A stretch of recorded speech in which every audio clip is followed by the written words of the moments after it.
Looking for a lighter and brighter meal option to welcome spring back? Today, Howard shows us how to make a spring vegetable couscous in the Mr. Food Test Kitchen.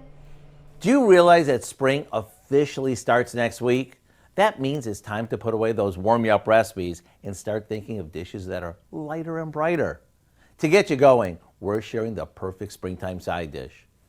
To give this its springy feel, we begin by sauteing some diced zucchini, carrots, peppers, and onions in some butter in a skillet.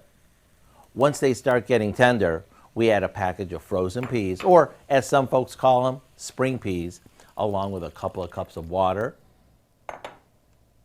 and a little salt and pepper. After it boils, we remove it from the heat and add in couscous.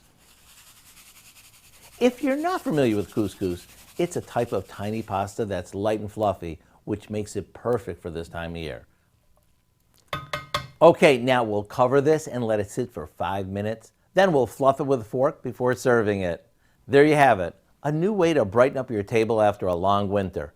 It's packed with veggies. It's super tasty, and the best part, it's done in one pan.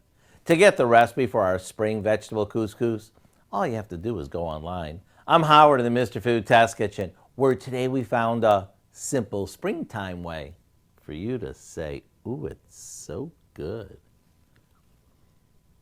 Well, you can find this recipe along with a lot more good food from the Mr. Food Test Kitchen online. Just go to our website at KOAMnewsnow.com.